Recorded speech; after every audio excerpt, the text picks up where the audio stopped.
Hello dear students, आज की class में हम बात करने वाले हैं कक्षा 10 की प्रश्नावली 1.1 के सभी उदाहरण। उदाहरण नंबर 1 है, संख्याओं 4 की घात n पर विचार करो जहां n एक प्राकृत संख्या है।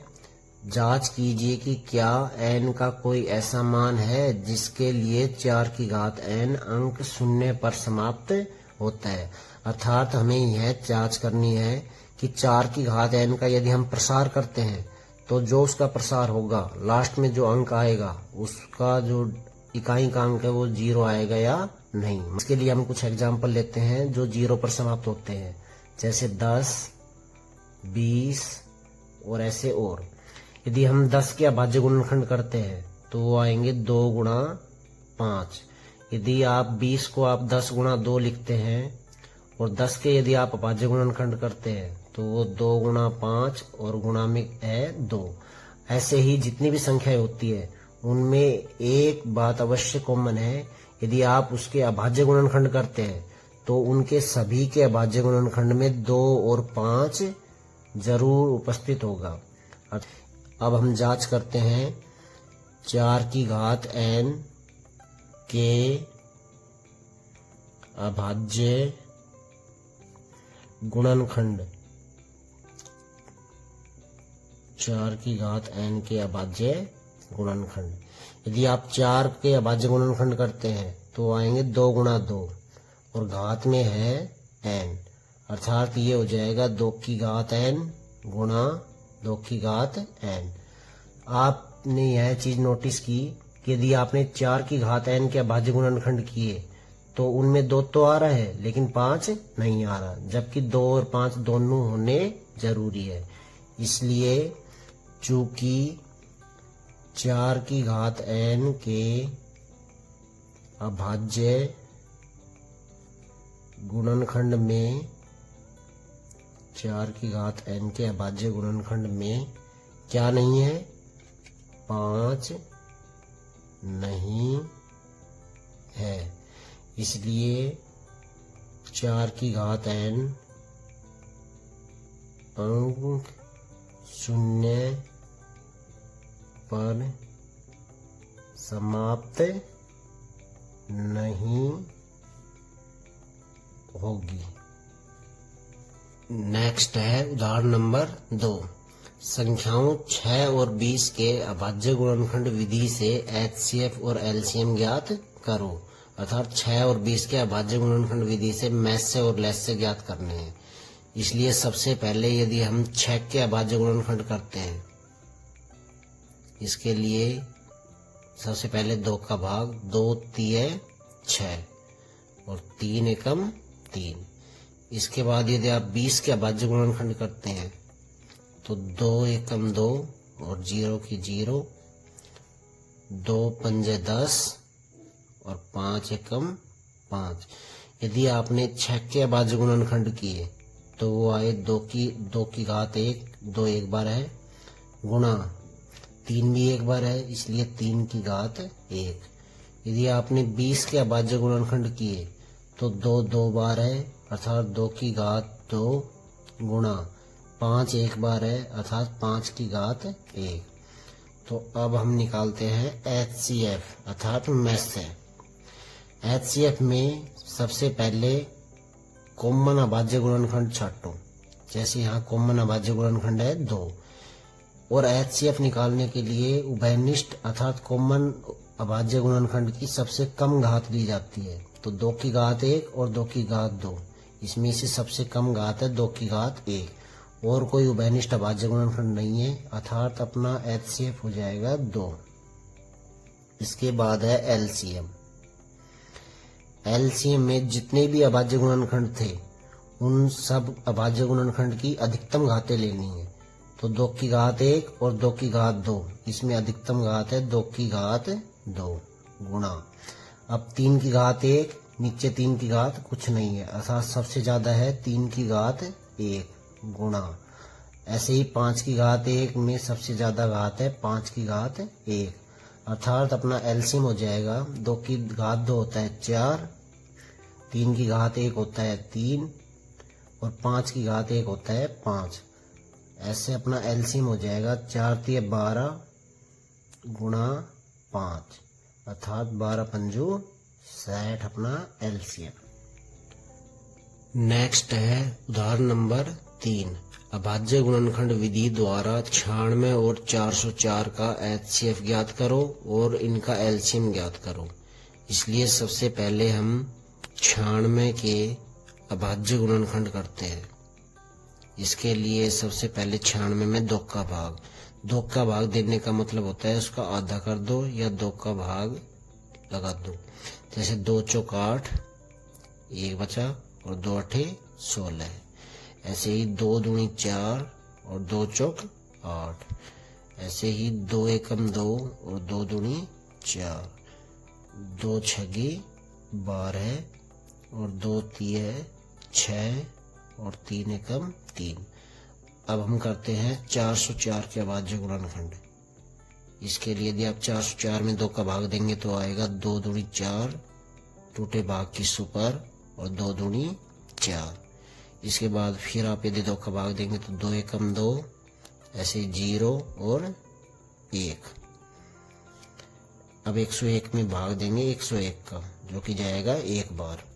यदि आपने 96 के अभाज्य गुणनखंड किए तो 2 5 बार लिखा हुआ है, इसलिए 2 की घात 5 गुणा 3 1 बार लिखा हुआ है अर्थात 3 की घात 1। और जब आप 404 के अभाज्य गुणनखंड करते हैं तो वो आएगा 2 2 बार लिखा हुआ है, 2 की घात 2 गुणा 101 1 बार लिखा हुआ है अर्थात 101 की घात 1। अब आपको इसका एचसीएफ निकालना है अर्थात मैथ से निकालना है। एचसीएफ का मतलब होता है जो अभाज्य गुणनखंड कॉमन आ रहा है उसकी सबसे कम घात लेनी है। तो 2 की घात 2 और 2 की घात 5, इसमें से सबसे कम घात है 2 की घात 2 अर्थात अपना एचसीएफ हो जाएगा 4। अब एचसीएफ निकालने के बाद इसका एलसीएम भी निकालना है। इसके लिए हमारे पास एक फॉर्मूला होता है। आप इसका एलसीएम वैसे डायरेक्ट भी निकाल सकते हो, लेकिन अब हमें उस फॉर्मूले से निकालना है, जो कि फॉर्मूला हमने पढ़ा है एलसीएम गुणे एचसीएफ बराबर होता है जिन 2 नंबर का हमने एलसीएम और एचसीएफ निकाला था वो दोनों नंबर को आपस में गुणा करना है। तो एलसीएम हमें निकालना है, इसलिए एलसीएम को एलसीएम लिखा रहने दो। और एचसीएफ अपना आया है 4 बराबर ए अपना है 96 और बी अपना है 404। बी है 404, तो ये हो जाएगा 96 गुणा 404। 4 का लग जाएगा भाग, तो एलसीएम अपना आ जाएगा 96 गुणे 404 बटे में 4। 4 से यदि आप इसको काटते हैं तो 4 एकम 4 0 और 4 एकम 4। अब यदि आप 96 गुणा 101 करते हैं तो यह आएगा 9696 अर्थात 9696 अपना एलसीएम। नेक्स्ट है उदाहरण नंबर 4। संख्याओं 6, 72 और 120 का अभाज्य गुणनखंड विधि द्वारा एचसीएफ और एलसीएम ज्ञात करो। इसके लिए सबसे पहले हम 6 के अभाज्य गुणनखंड करते हैं, जो कि आएंगे 2 तिये 6 और 3 एकम 3।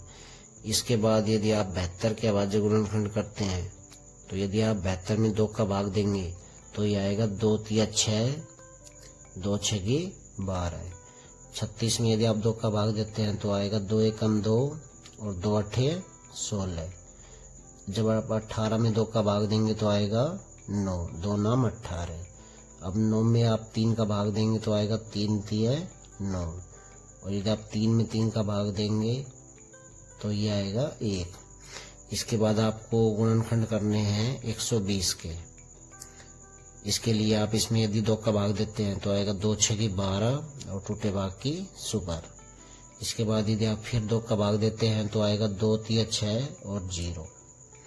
इसके बाद यदि आप फिर 2 का भाग देते हैं तो आएगा 2 एकम 2 और 2 पंजे 10। अब 15 में यदि आप 3 का भाग देते हैं तो आएगा 3 पंजे 15 और 5 में यदि आप 5 का भाग देते हैं तो वो आएगा 1। अब आपने यदि 6 के अभाज्य गुणनखंड किए तो 2 एक बार है अर्थात 2 की घात 1 गुणा 3 भी एक बार है अर्थात 3 की घात 1। इसके बाद यदि आपने 72 के अभाज्य गुणनखंड किए तो 2 है 3 बार अर्थात 2 की घात 3 गुणा 3 है 2 बार अर्थात 3 की घात 2। इसके बाद यदि आपने 120 के अभाज्य गुणनखंड किए तो 2 है 3 बार अर्थात 2 की घात 3 गुणा और 3 है एक बार अर्थात 3 की घात 1 गुणा 5 भी एक बार है अर्थात 5 की घात 1।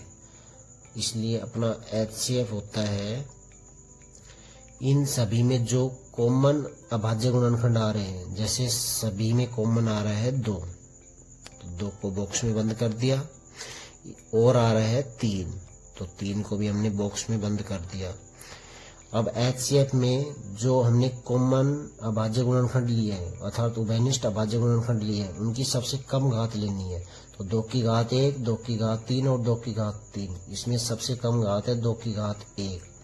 ऐसे ही 3 की घात 1, 3 की घात 2 और 3 की घात 1, इसमें से सबसे कम घात है 3 की घात 1 अर्थात 2 की घात 1 होता है 2 गुणा 3 की घात 1 होता है 3। तो अपना HCF हो जाएगा 6। अब हम निकालते हैं LCM।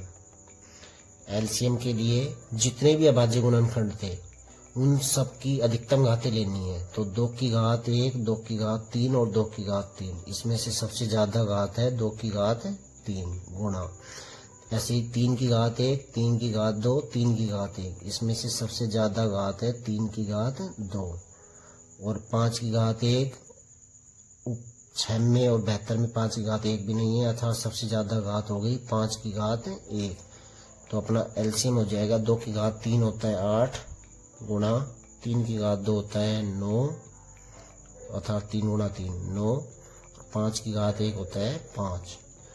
तो यदि आप इन तीनों को आपस में गुणा करते हैं तो ये आएगा 9 × 72 और गुणा में है 5 और 72 को यदि आप 5 से गुणा करते हैं तो 5 दूनी 10 सुपर 1 हासिल और 5 7 35 और 1 36।